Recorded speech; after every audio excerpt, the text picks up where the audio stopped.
Colin Cowherd reacts to quarterback rankings list. Ladies and gentlemen, Uncle Colin and John Middlecoff. We're going to react to, I assume, the top 10 quarterback ranking list that recently came out.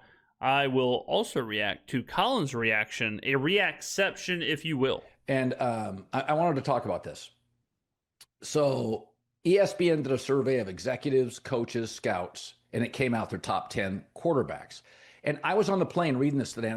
Okay, this is different than the list I was talking about, but I digress. I thought, that's about as close as any top 10 quarterback list I've ever seen.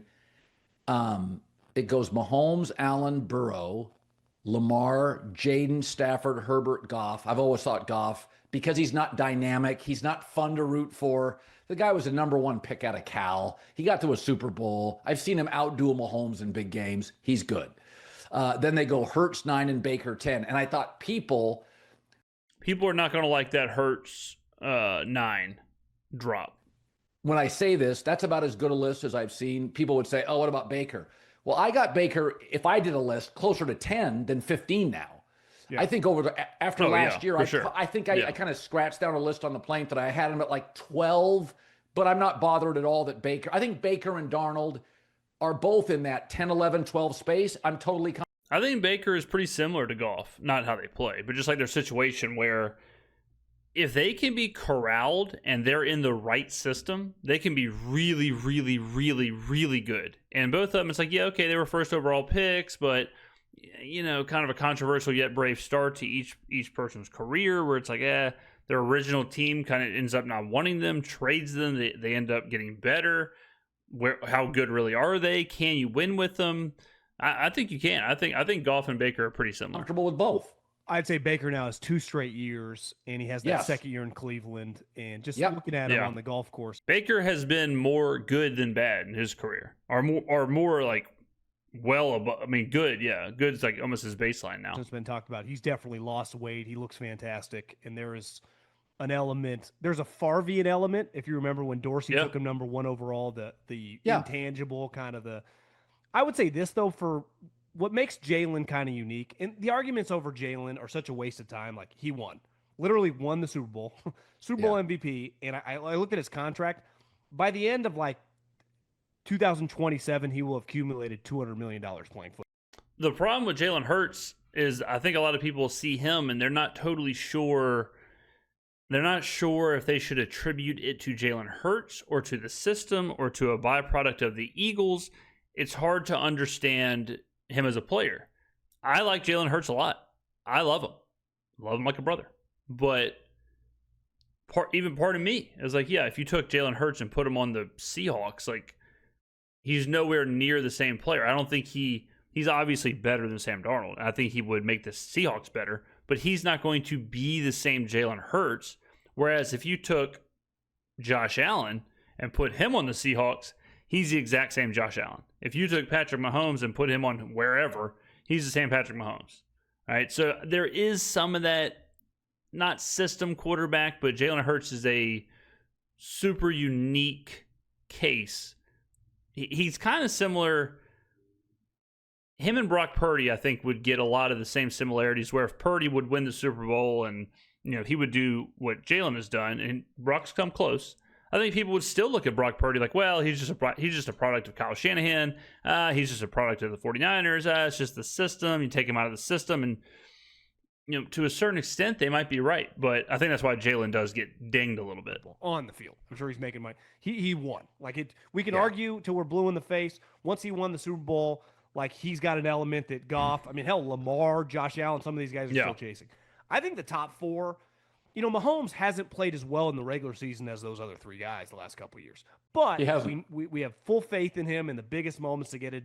Yeah, I think Mahomes, I think at this point now, the top 4 is unquestionable who they are. The question is 3 and 4, I think. And honestly, I kind of caveat that.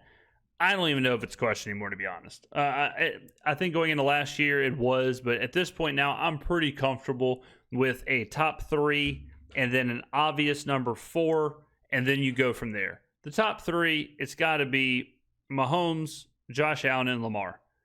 It has to be those three. If you want to put Allen 1, Mahomes 2, Lamar 3, or change them up a little bit, whatever. And then I think the obvious 4 is Burrow. And then the list starts. I don't think anyone, like Jayden Daniels, you can't shoot him into the top 4. It's way too early for that. We saw people make that mistake with C.J. Stroud. We saw people where the year after his rookie year was C.J. Stroud for MVP, Texans for AFC champion, whatever. It's way too early to do that kind of stuff. No doubt about it, for me, Mahomes, Allen, Lamar Jackson. And last year, I would have said Mahomes, Allen, Lamar Jackson, Joe Burrow. And then the list starts. But I think Burrow, Burrow was really good last year, but I think Burrow has fallen. He has to. He has to have fallen a little bit behind Josh Allen and Lamar Jackson at this point. And Patrick Mahomes is Patrick Mahomes. So those top 4 in that exact situation where you got your 3 in one bucket and then Joe Burrow by himself and then the list starts, I think is no doubt about it. Done, and he has. The top 4 is just set. If you want to argue I just Burrow said that, second, John. Josh Allen second, I don't care. I just said that. Mahomes is 1, then you can argue the ranking of the next 3. I think what makes Stafford unique, if all the teams were equal, like everyone had the same team, in a one-game situation, in a month situation, he could outdo anyone and go to toe-to-toe with anybody. Yeah, Stafford's interesting, and I don't really fully agree with that, but with what he said, because like if you're Baltimore, you would much rather have Lamar than Matt Stafford. If you're Philadelphia, you'd much rather have Jalen Hurts than Matt Stafford. A way that I kind of look at quarterbacks is, okay, it's 3rd and 9. Who do you want? Like, start your ranking there. It's 3rd and 9. Just do it that way. And if you did your list of it's 3rd and 9, Super Bowl, or 4th and 9, Super Bowl, you got to convert. In the past, like Tom Brady is always number 1 on that list. He always converted when he had to. And then you think about it, you're like, well, because a 3rd down, got to have it, a 4th down, got to have it, is exactly like what a quarterback is. Like, it's a perfect example of what makes a good quarterback, where they got to be efficient, they got to protect the ball, they have to be brazen enough to get the first down. Like, they can't just check it down, they got to go for it. They have to be in control of the moment. It's a pressure, like all of that. You got to extend the play a lot of the time. So when I think about that, Stafford is super high on that list, and that kind of matriculates into, okay, what about for a game, or okay, what about for a possession, or okay, what about for a half or a season or a playoff run? Stafford is super high up there, really, really high up there. He's probably higher than most would believe. Him and Justin Herbert are right there, which is crazy because Stafford is so old at this point, and people would have kind of written him off, but or so old compared to the rest of the quarterbacks. But yeah, Stafford absolutely is still playing at a super elite level. Jared Goff, if I told you your offensive line had a lot of question marks, you would like a Jalen Hurts, even Baker, more than Goff. Yeah. I mean, he can't move. Well, he's on the team with the best offensive line in the league. So it's, he benefits from that. And that's where I think, Jayden Daniels, I would have had C.J. Stroud as like the 5th or 6th best quarterback last year. And if you look, he's an honorable mention in that thing. Yeah. So me and John are, I think it's funny when we do these videos, like you can always tell who's really watching the games. And I know John is pretty in tuned. And the fact that me and him are literally saying the exact same thing goes to show that we're watching the same things, we're seeing the same things, we're reading the same things, we're listening to the same things, we're getting the same information, we're deducing to the same results, and I agree 100%. I thought I may have C.J. Stroud 10 and Baker 11-ish. That felt about right. I still like Kyler Murray, so I'm in the minority here. Kyler's not a top. I would not have Kyler in the top 10. I think that's crazy. I think he's elusive, and I think he throws a great ball. But I think CJ's story kind of speaks to Jayden Daniels. I would say Jayden, as a rookie, it's not apples to apples, but was better than CJ, just the eye test. Yeah, Jayden's rookie year was better than CJ's rookie year. And I think if you look at both of them, Jayden is better. What Jayden does, what Jayden has, he has that Lamar Jackson in him where he's impossible to stop on 4th and 2. And he's impossible to stop 3rd and inches, 4th and 2, 4th and 1, 3rd and 3. If he gets to the outside, if it's a designed run to the outside, I don't know how the hell he's going to do it, but he's going to do it. Lamar does that. Washington leaned all the way into that, and that's why we saw so many 15, 16, 17, 18-yard drives or 18-play drives out of Washington last year where you couldn't get them off the field because they were willing. They were willing to say it's 4th and 3, it's 4th and 4 in the first quarter on the first drive of the game. We believe Jayden Daniels can go do this. Baltimore made that famous 5 years ago. Baltimore started doing that where it's 4th and 1, 4th and 2. Guess what? Lamar Jackson, go kind of off tackle, make something happen, get 2 yards. And he can. That's where Lamar's the best. Like, people look at Lamar and say, oh, well, he, scrambling or his improv. I think he's at his best, similar to Josh Allen. Very different running styles, but Josh Allen's at his best when it's a quarterback power and you need 4 yards. That's when he's at his best. Lamar is at his best on 4th and 2. He is shifty enough to where you just can't stop him in that kind of an environment. And Jayden has that. Whatever that is, he's got that. Jayden is probably a better thrower earlier in his career than Lamar was. Lamar got there quick. Did not take Lamar long to be an elite passer, but I would say Jayden's already an elite passer. The question with Jayden is, okay, you have a year now. People know what you do. People know your tendencies. Now you're going to see defenses really geared to stop you. Can you replicate it? Or will you take a step back? And like C.J. Stroud took a step back, but still won a playoff game, still really, really good. It's just, okay, maybe we can chill out on the top 5 talk. Maybe now it's closer to top 10 talk. Numbers, yes, we could argue, but just Jayden is about as good as it gets. But they did get to kind of fly under the radar most of the season until the playoffs. It's, what makes Brady, Peyton, Tiger Woods, Aaron Judge, whoever, great players, is every single year, every single game, Aaron Donald for a decade, everyone circled him all week long. And he still does. Oh, yeah. What's crazy about Bonds, like if you go look at some of the Bond stats, it's like in some of his best years, he really only got like 200-something at bats because he's getting walked so much. It's like, how do you have so many RBIs? Why were they even pitching to him? Then you think if they would just pitch to him every at bat, he would have had 100 home runs. Like, some of those numbers are crazy. Some of the receivers, same thing. It's like, yeah, you did all that while being double covered. You did all that while they were trying to stop you. Aaron Judge, watch a Yankees game. He gets nothing to hit. And the fact that he's still doing it is crazy. Dominated. Reggie White, Lawrence Taylor. It's like, Patrick Mahomes, Lamar Jackson, Josh Allen have been keeping defensive coordinators up at night for a long time, and they still kick ass. Same with Joe Burrow last year. Right. Jayden Daniels, everyone's going to take them seriously. That's why I got a lot of respect for Dan Campbell and the Lions. Like, early on, it's like, okay, the last couple of years, like, everyone has been approaching them like one of the best teams in the league. Well, what's interesting about the Lions and the Eagles is that their system almost invites that.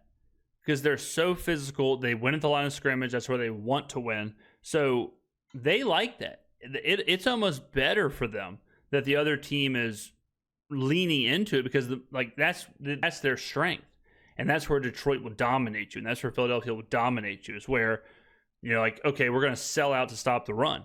Philly's thinking good because we're still going to win, and if we can beat you, if we can run the football down your throat when you're trying to stop us, we're going to break you. We're going to break your spirit. And how many times have you watched an Eagles game where that exactly is what happens?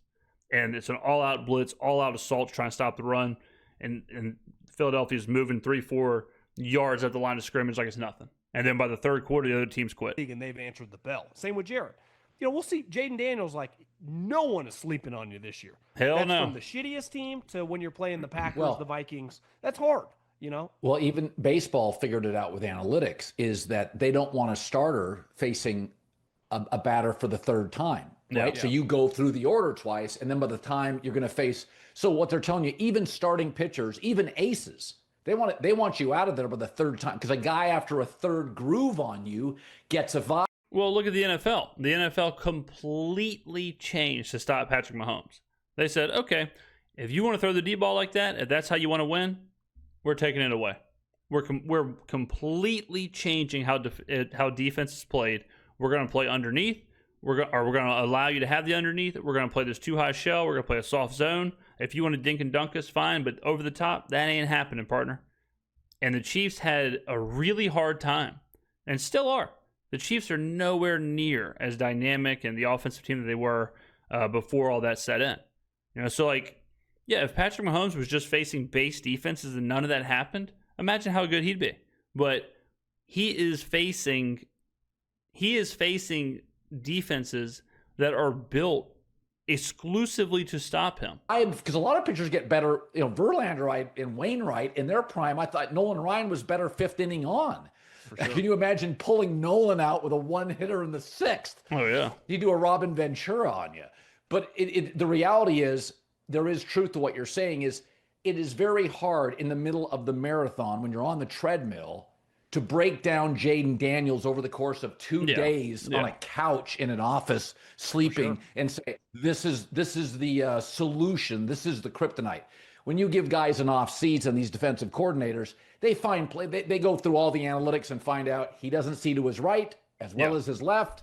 He's more active. So I do think he was miraculous, but I'll also make this argument. If I told you combine Lamar Jackson and Joe Burrow, that's what I thought Jayden Daniels was. I thought he was, Burrow to me is even better than Mahomes. If you told me a 2-minute drill, a minute 50 left, no timeouts left, and protection is okay. I think. Yeah, I'm taking Mahomes. That's crazy. Burrow's as good as anybody I've ever seen in the last 10 years. Now, Mahomes gets all the credit because if Mahomes is a 10 out of 10, Joe might be a 9.25, but Mahomes is better. But you give him Chase and Higgins, Mahomes' numbers look a lot different, right? Hell You're yeah. right. You're right. That's fair. But I think Burrow's ability on third down, 3rd and 7. Burrow's really good, for sure, which is why, he's the 4th best quarterback in the NFL. And sitting in little tiny weird windows. You're like, what in the hell? And I thought Jayden had that mixed with about 85% to 80% of Lamar Jackson. So I thought Andrew Luck was the best rookie quarterback I've ever seen with bad teammates. I thought Jayden surpassed him. Wasn't even the rookie of the year. Andrew Luck. He didn't make the mistakes of Luck. So my take is, even if he pulls back 15%, John, if you start looking at his 3rd and 4th down numbers last year, 4th quarter numbers, they are Brady in his prime. Crazy. I bet a lot of people, especially the Lamar defenders, if you just look at the number, you're like, how the hell do you have him 4th? But if you read the quotes, the executives and the coaches are very complimentary of Lamar, and I agree. His passing, the progress he's made from when he first won that MVP to the version he's been these last couple of years in the rate, he's an elite player now, and he's a fantastic passer, at least in the regular season. If I had to guess, what the executives are dinging Lamar on is that they might think he's not going to fit what we do here, which, for better or for worse. I think that, and like I said with Jalen Hurts, I think that's why he's lower on this list than he probably should be, because the executives look at Burrow and Mahomes and Burrow, Mahomes, and Allen, and they look at them and they're like, well, they fit in wherever. Like they're playing the same style as everyone else. Then you look at Lamar, he's playing a very specific style, and there's probably a lot of execs like, what are we can't do that. We're not prepared to run that kind of offense. So if they're ranking quarterbacks, they may rank whoever higher. So I think that's why he's probably lower. But yeah, I think Lamar is insane, absolutely insane. Such a unique player, such a good passer of the ball. What he can do running the football is crazy. I think it's actually a disservice to Lamar when people just assume he just scrambles around, or he is so much better as a ball carrier than people give him credit for. Designed runs, tuck it and make something happen. He is crazy. Crazy. Same with Josh Allen. They are better designed off the end as a running back, and couldn't be more different. It's I don't know how Lamar does it, but it's something to watch. And he was in that second half of that Bills game. It just, Mark Andrews had a couple drops. Jayden is already that immediately. He's a dominant passer immediately. Yeah. Now, if you tell me this year he throws 38 touchdowns and 10 picks, I'd be like, he's just on the crash course to be one of the great players of all time. I mean, if he just answered, because I thought that about CJ last year. It's like, God, this game's easy to him. And it gets hard. Offensive line wasn't quite as good. The offensive coordinator, that's the thing with Cliff. Yeah, some wide receivers got hurt. Seems like a great guy, and I know everyone in the league Offensive coordinator changed. loves him, but I've seen his offense over the course of time get figured out a little bit. Now, I like Jayden more than I do Kyler, and it feels like that version of Kyler that he dealt with, the maturity was a major question mark, not a question mark with Jayden. But I do think it's difficult when everyone's gunning for you like you're an all-pro immediately, and it's just that's not how they were treated last year on a weekly basis, and they are going to get the treatment. I think when you play the Washington Commanders this year, you're not approaching the game that much different than when you're playing the Eagles. Like, this is a 12-13 win team. I think you're going to look at the Commanders, and you're going to see defenses say, okay, we're just going to contain Jayden Daniels. If they beat us another way, whatever. But we are not letting Jayden Daniels pick up these 3rd and 4s or these 4th and 3s. We are not letting that happen. I don't care if he dumps it off. I don't care if he makes the throw. But we are not letting him run around the edge and get that first down. And you're going to see him having to defer. And you're going to have a lot like Mahomes did with just checking the ball down and just taking what's over the middle. He's going to have to adapt because they are absolutely going to take that away this year. They could win the Super Bowl. Like, fucking, we are all in. Belichick used to go on these long, like, diatribes when he'd play, like, a 1-11 Miami team. It's like, Bill. Remember, Julian got mad at me for this. It's like, Julian, not most people can't take these awful teams seriously, but Bill could. But everyone can. And this is what Bill, and Saban was great at this too, is that they really can kind of convince you. You don't need to convince when you're playing the 10-1 Baltimore Ravens or when you're playing the peak Alabama team in your Georgia, right? It's the team. You don't need a Newt Rockne speech. You're not going to need that when you're playing Washington. And for the last decade, if you're a 7th-year player on the Cowboys or the Eagles, like, you kind of cruise through the Washington game. That's no longer the case now. It's same thing with the Lions. And that's where I think Dan Campbell deserves a lot of credit with the way he's kind of, he's a Harbaugh brother. I consider him the 3rd Harbaugh brother, the way his intensity is and his focus. And I know you were hard on him, but I do think he's proven to be pretty damn good, right? Yeah, no, I was wrong on Dan Campbell. I thought he was a bit of a meathead. Dan did what he should have done, which is he delegated. If Dan would have tried to call the offense or call the defense, it would have been a disaster. He let the analytical guys call the analytics, give him the information, and let him make the call. He let the defensive coordinator, in this case Aaron Glenn, call the defense, and he let the offensive coordinator, in this case Ben Johnson, call the offense. And he handled motivating, he handled being the culture guy and all that. Dan did exactly what a guy in his shoes should do in that situation. Find smart people, delegate to them. My take was... And I was just like, I don't know if he's smart enough. The league's getting really smart, really clever offensively, and he's a little bit of a raw. He's not smart enough, but he got the smart people in the room. Raw guy. But you know what? It's so authentic. He is so passionate, and it's so authentic. And I think the players can feel that authenticity, and they buy into him. And I also think he has a great front office. And, I mean, it's just that's a front office that doesn't go for flash. I mean, prime example, couple years ago, they get, an inside linebacker or a running back. They're getting the best players available. This year, they went heavy on interior offensive linemen. It's got a Rams feel to it, and that's where he came from. Was it Brad Holmes came from Los Angeles? That they just draft really good players. I mean, this year, you're like, do the Rams need another outside linebacker? They get a Michigan kid, and they're like, he's great on tape. He's passionate. He plays hard. The Rams have, no head cases. Detroit, similarly. Like, good guys, like all the Lions guys, like Amon St. Brown and Aiden Hutchinson and Jared Goff and Penei Sewell, no a-holes, all really, really good guys. So there are people in this league, and I think Dan Campbell has benefited from that, a really good GM, but he deserves credit. I think in the NFL, you ask so much of players physically. This is why Mike Tomlin, his strength, Pete Carroll's strength. But Tomlin, Vrabel, and Dan Campbell have a physicality. They look like they could play right today. Yeah. Is that you ask so much of, if you have a bad thumb, you take a series off in baseball. It's understood. If you have a bad calf, Yeah, Zion took, it was crazy because it happened in parallel, but Mark Stone of the Vegas Golden Knights, he had back surgery the year that VGK won the Stanley Cup.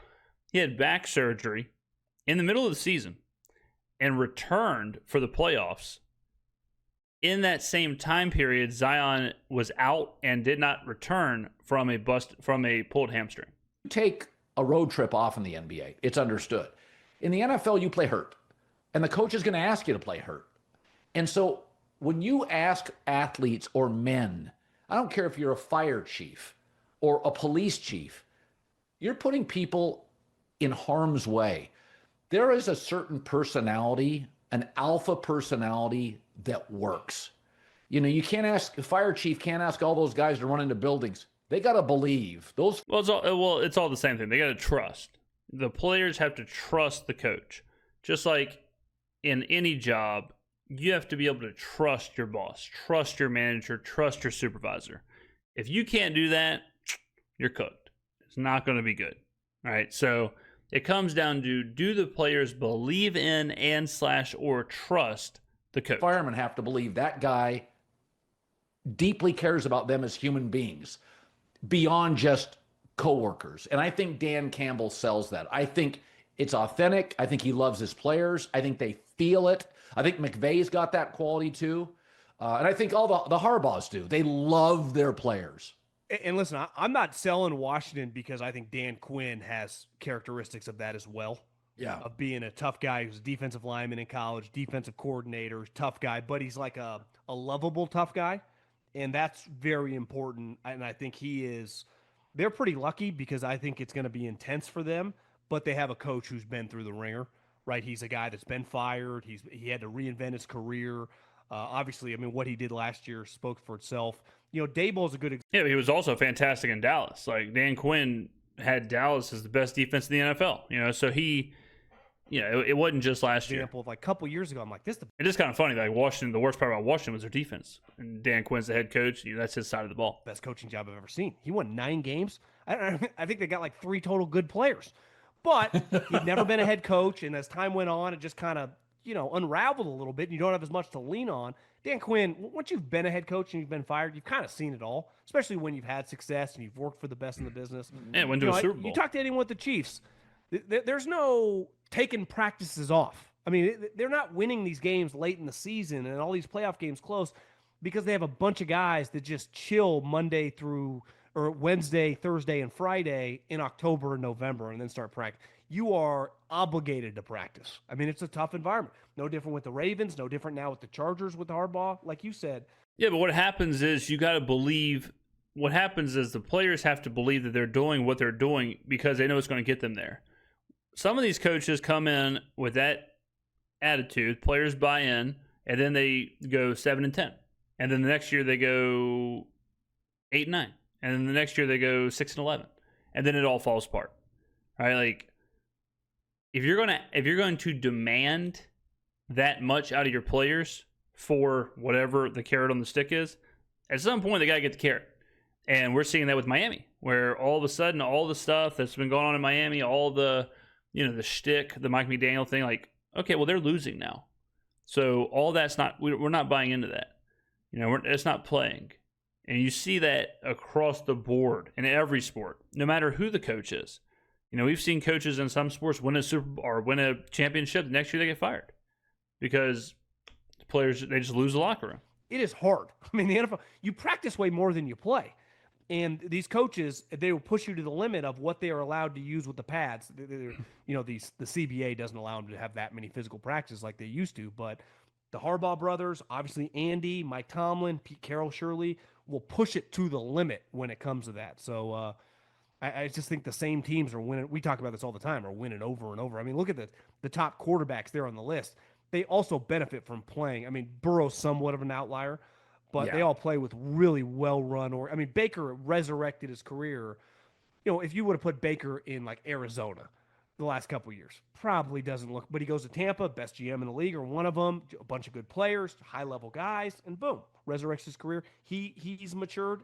And same with Jared Goff. Jared Goff just talked about, when he was traded, it really rattled him. A couple years later, gets another big extension, and now he's, I would say he's going to make 5 or 6 Pro Bowls in his time in the NFC, for the Lions. All right, let's take a look at that list he was talking about. All right, so here it is. So this is the votage, and we've got Mahomes 1, Allen 2, Burrow 3, Lamar 4, Daniels 5. Okay, this is Stafford 6. Okay. Herbert 7. All right. Goff 8, Hurts 9, Baker 10. Last year unranked. Interesting. Stroud. Oh, it was only the top 10. Okay. Yeah. Stroud, Love. Yeah, I mean, I think this is right. Like, I think this is. Yeah, I mean, like, if you're looking at, like, let's go to the stats here. Misclick, ladies and gentlemen. Like, what quarterbacks would you have in that top 10 that weren't in there? You know? Like if we go to touchdowns or something. Like, Burrow's on there, Mayfield's on there, Jackson, Goff, Allen, Mahomes, Daniels, Herbert, Stafford. Yeah, I mean, Stroud probably is the next guy, and he did take a significant step backwards last year. I'm a big Geno guy. I like Geno a lot. Geno is in my, like, 11, 12, 13, 14 world. I'm kind of low on Jordan Love, but I know he was honorable mention. Darnold would be a big question mark. I'd be very interested to see where they'd rank him, because he's going to have that, like, one season wonder, flash in the pan. You know, come on, what are we doing here? And then the rookies like Bo Nix, Caleb Williams. You know, what do you do with them? And then these other guys, I mean, they're nowhere near top 10. Yeah, great list. I mean, the top 10, I think, is strong. So, all right, ladies and gentlemen, we talked about a lot of stuff. That video was all over the place. But, okay, let me know in the comments below what you think. Thank you for watching, and I will see you in the next video.